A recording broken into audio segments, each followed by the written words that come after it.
Welcome back to Just Chattin', and this is the series of videos we do on Thursday and Sunday evenings just for our own entertainment. So, what we're going to do to begin with is take a look at what's been in the news, and happily, there's been very little, and then we are going to go on to a quick look at Nutmeg's childhood as taken from Tom Bower. So, when we come back.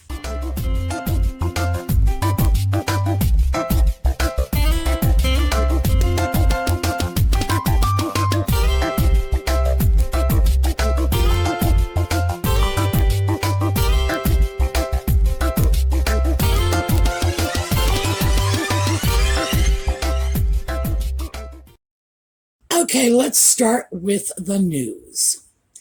For the last, 10 days, we have been treated to the never-ending repetition of Tyler Perry's birthday wishes for Nutmeg. No idea why anybody would consider this inherently newsworthy, but in the absence of any other Nutmeg news, that certainly captured the media attention. One of the interesting things that has come out in this is at some point in that little Twitter birthday greeting, which, by the way, as we all know, came a day late, which means it was probably at someone's request. One assumes if it had been natural and spontaneous, that Perry would have released it on her birthday, you'd think. But one of the interesting little nuggets to come out of that was in the tweet, he referred to her as Princess Meghan. Now, we need to start off with, no matter what, Nutmeg is never going to be Princess Meghan or Princess Rachel or Princess Nutmeg. The best she can hope for, if she wants to be known as Princess, is Princess Henry. And she's going to have an awfully hard time making that particular title fly, while simultaneously holding up her image as a staunch feminist. Feminists do not allow themselves to be identified by their husband's identity. Well, given the fact that Nutmeg has no problem declaring herself to be the Duchess of Sussex, which is a name she's not only gotten from her husband, but gotten from the family of her husband that are apparently racist and evil and foul and vile and whatever else. Do I have confidence that she won't one day start styling herself the Princess Henry? No, I do not. I do, however, take great delight knowing that there is one other member of the British royal family who has adopted that convention. And that is the Princess Michael. Princess Michael of Kent, who is a crackpot, a racist, an absolute disgrace to the British royal family on every possible level.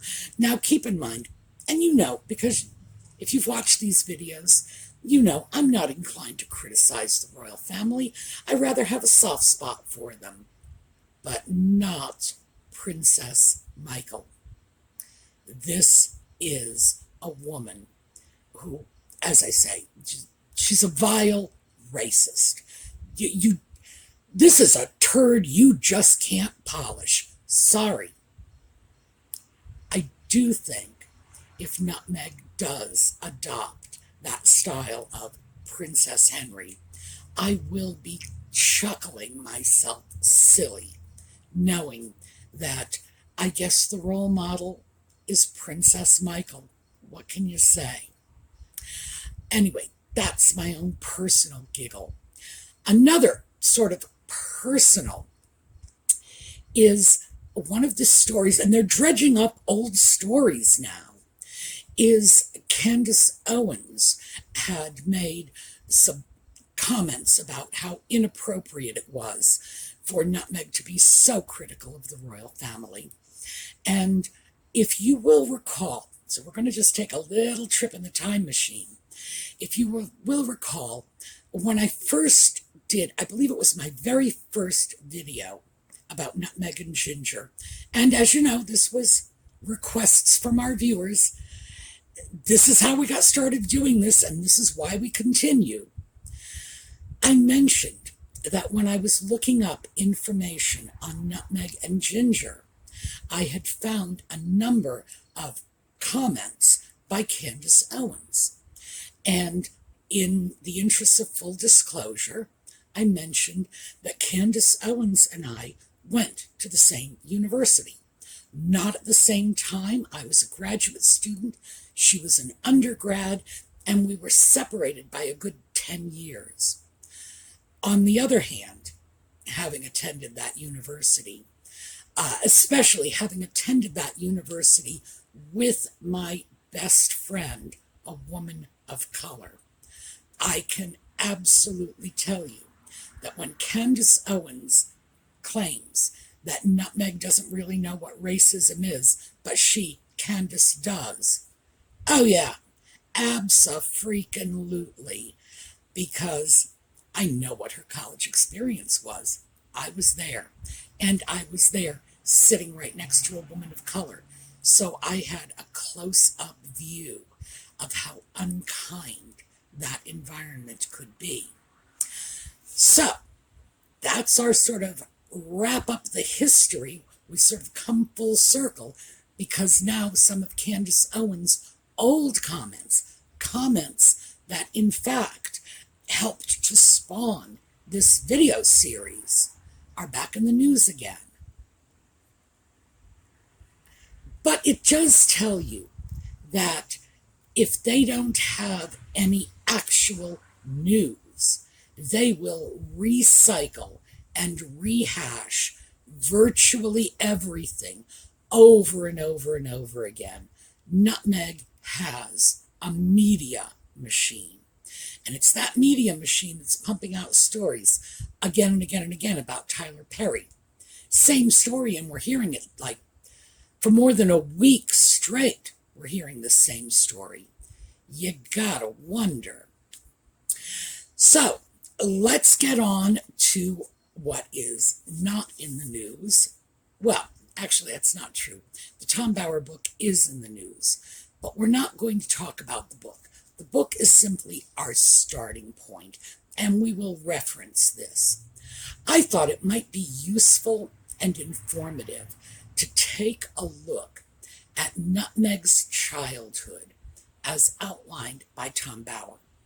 Now, before we go into this, let me tell you, he sketched in the broad strokes, and I'm going to fill in the gaps, because as I said before, this is a book you have to read carefully, not just for what's being said, but for what's not being said.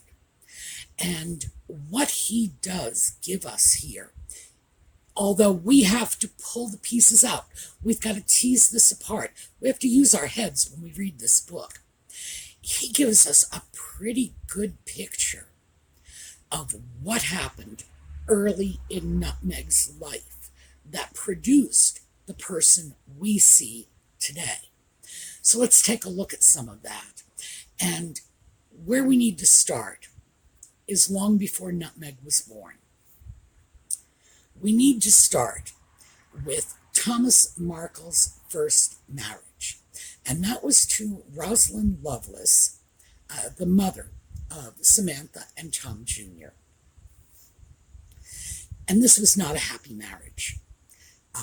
This was probably a marriage that never should have taken place. They met at the age of 19, and this is from the Bower book, so that's my source on this. They met at the age of 19. They were 19 years old. And according to Bauer, within a few days of first meeting, Rosalind became pregnant. And Tom did the right thing, that's a quote, did the right thing and married her.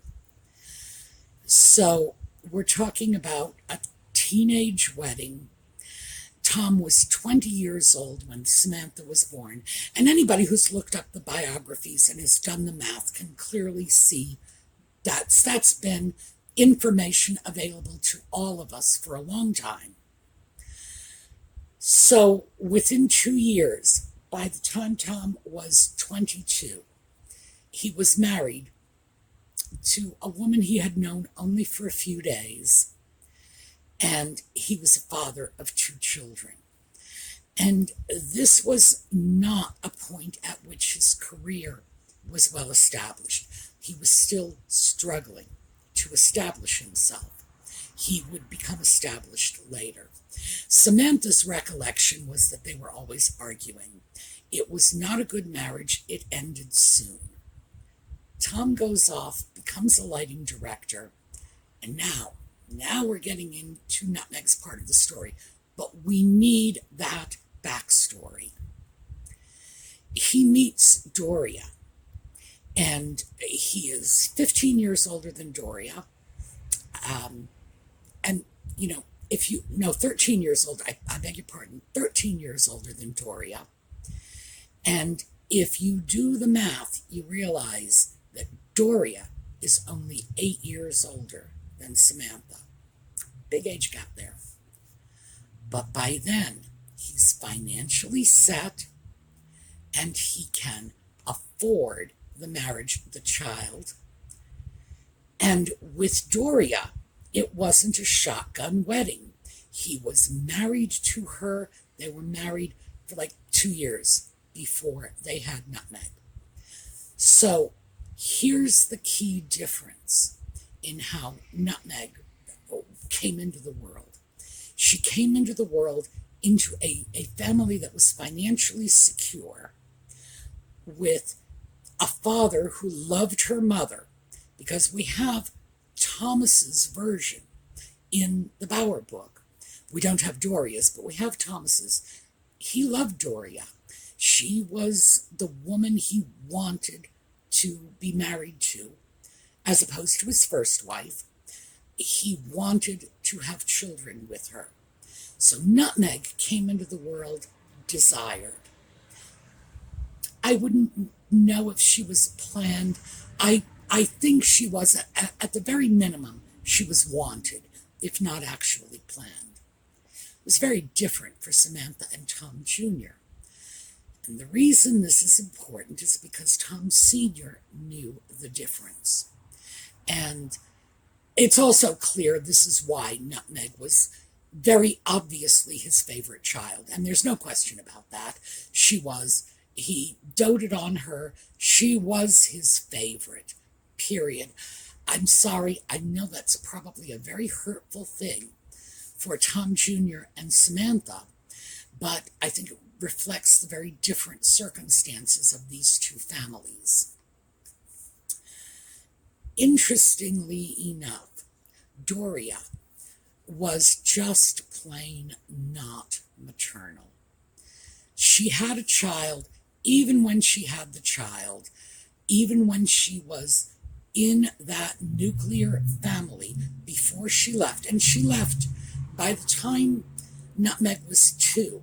She left Tom, took Nutmeg with her, but went to her mother's house. And it was her mother, Nutmeg's grandmother, who was doing most of the child care. And at least this is what we are inferring. So Nutmeg, for her part, as a child, had absolute doting parents who indulged her every whim on one hand and then abandoned her on the other, because Doria was frequently away. When she was there, she was probably not really there, and Tom was working 18-hour shifts, meaning the child would go for a whole day without seeing him. He did that even when he was the sole custodian. Now, as for Doria, as I say, in and out, even when she was there, she was going away a lot. She was just not maternal. And I think that when we start to look at this abundance of doting affection on one hand and separation on the other, you can start to see how it is that a child would grow up very insecure and very much convinced that anything she has can be pulled out from under her at any moment. Because, as I say, even her father, who was living with her, we have to say that living with her, was still gone for huge stretches. So that's our basic setup. When Nutmeg was in school, and keep in mind, the school tuition, because they were determined to give her the best of everything, the school tuition was, even for kindergarten, keep that in mind, even for kindergarten, was probably somewhere around the price of a brand new car every 2 years. So we're talking a lot of money, a huge amount of money was going to her education. And in the meantime, she was not even coming home to her own house after school. She was going to the homes of her friends. And this is another weird disconnect.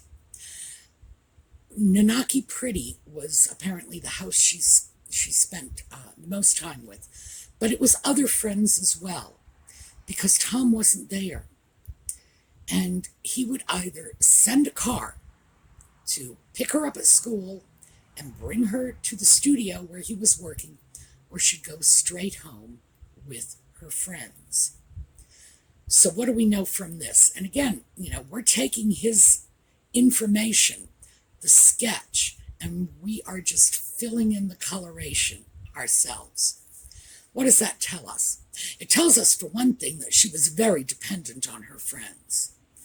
She could not afford to alienate her friends. Those were the houses she was going to after school, and she had no choice about this. So if she got into a snit with her little bestie Nanaki, she was going to have to swallow it down, because after school, she was going to be at that house until her father sent the car to pick her up.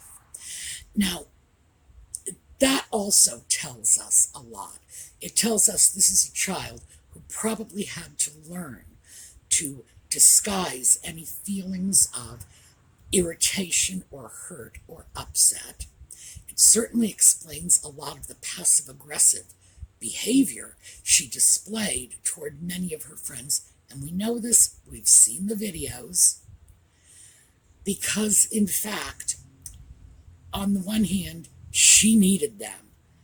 On the other hand, clearly, that didn't sit well with her. And that's not a bad thing. No judgments there. I don't think any of us would be happy with a situation like that.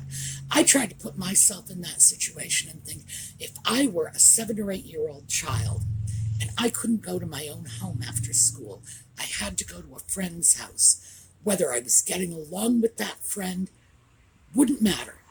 Had to go to the friend's house. Therefore, had to repress any sense of irritation or unhappiness, because this was my life.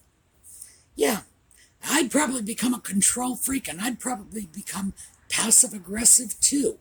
This was a bizarre upbringing, really bizarre. And for me, at least, it's the dichotomies that are so telling. So much attention and spoiling, combined with absolute abandonment. Mom gone for 10 years. Dad not seeing him for days on end, living in friends' houses for most intents and purposes. Wow. How strange is that? And then when you factor the other dichotomies, we have a child in the most expensive schools in the Los Angeles area. But if you take a close look at the photographs of the child herself and her home, her environment, the house doesn't match. This is not an upper middle class house that she's in. The house, for those of you who watch my weekend videos, you know, furniture, especially furniture from certain historical periods, is really my thing. I can absolutely tell you, complete disconnect. And look at it yourself. Ask yourself, does this look like the home of a child whose parents are spending the equivalent of half a new car every year on her schooling? Does it match up? Look at the clothing she's wearing in the photographs again. It's not matching up. It's a very penny-wise, pound-foolish sort of thing. And we do know, in fact, that that is a characteristic of the Markle family. Thomas Sr., Thomas Jr., Samantha, they've all declared bankruptcy. Now, there is no moral judgment on this. Please understand. Now, I do not think you are inherently evil if you have declared bankruptcy. Not by a long shot. But it does show an inability to manage money, manage debt. That we see this. We see this in the way Nutmeg was growing up, with an education that would have been appropriate for an upper middle class child, the daughter of a Hollywood lighting director who has won awards and is regularly employed. Remember, General Hospital was the hottest show out at the time that Meghan was born. Absolutely. We're looking at a child whose economics weren't matching. Expensive school, yeah. Daddy with a good income, yeah. But her home, her clothing, it's not matching up. Absolutely not. And of course, I think we can see a lot of that today when we see her with this multi-million-dollar wardrobe and the 9-bedroom, 16 bathrooms on Lord only knows what, with the chicken coop for the rescue chickens. We can see where this is coming from. It's as simple as a child's follow the dot game. When we start to look at the overall picture, what we see is a child who was almost raised to become who she is. The flaws in her upbringing started very, very early. I can't blame her father for working, and I won't blame her mother for going her own way. This is not about blame. But I do wonder why they didn't provide a nicer home for her, for themselves. Thomas Markle describes himself as a slob. Well, he was making enough money to hire a housekeeper. Why didn't they have a housekeeper or a nanny or an au pair or someone to keep the child secure in her own environment so that when she came home from school in the afternoon, it was to her own home? Anybody who could afford the schools they were putting her in can absolutely afford a housekeeper. And an au pair is, you don't even pay an au pair. You give them room and board and teach them English. Literally, that is the definition of an au pair. It comes from the French, meaning an even exchange. They do the daycare and the housekeeping. You give them room and board and access to the benefits of your community. Speaking English, going to university, Hollywood, whoa. There would be no lack of takers. They didn't do this. It is the most bizarre set of contradictions. And that, I believe, and this is just her early childhood, mind you. We're not going any further than nutmeg up until the time she was leaving elementary school. And that's what, 11? I'm going to say 11 years old. This is what her life was, being raised in the homes of her friends, having to learn that she was dependent on her friends, because where else was she going to go? This was the structured daycare they had for her. Having everything from your parents, except your parents. Now, my point is not we must feel sorry for her, although I know she would like us to, because she loves being a victim. But this is not the picture of victimization that she presents to us. And I don't know why not, because this is the honest victimization. This is the reality. She really did have a rough life in this sense. But of course, it's the kind of victimization that produces a less than wonderful human being. It produces someone who becomes passive-aggressive, who becomes manipulative, who needs to be the center of attention because the insecurities are so profound. So that's what I wanted to share with you, because, as I say, you read this book, it's not so much what he says, it's what he doesn't say, the picture he paints, and leaves the rest of us to look at that and say, what does this really mean?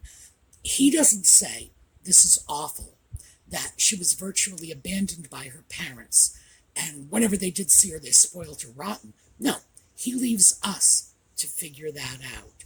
He leaves us to look at that and say, what would we expect from a child raised like this?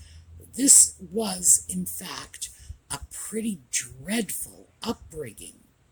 Now, even a very naturally secure child, and I don't know how you could become naturally secure in that environment, would have had a tough time coping. So, that's what I want to share with you. That is my impression of what her early childhood was. Too much attention, abandonment, having to go stay at her friends' houses, zero security, going off with her mother sometimes, being raised by the grandmother when she was with her mother, mother going off for 10 unaccounted for years, and dad working incredibly long stretches. Not so great. All right, we are going to take a look at a slideshow on the way out. Tell me what you think. I think at this point, many of us have read the book, or we've gone to the YouTube channels where they are reading the book to us. And over on the Royal Grift and the Reading Room, you can get this. So tell me what you think, because I believe I am giving you a very accurate, condensed version of what her childhood was like. And I do want to hear from you. All right, let's take a look at a slideshow on the way out. I will see you all next time. Meanwhile, have a terrific day.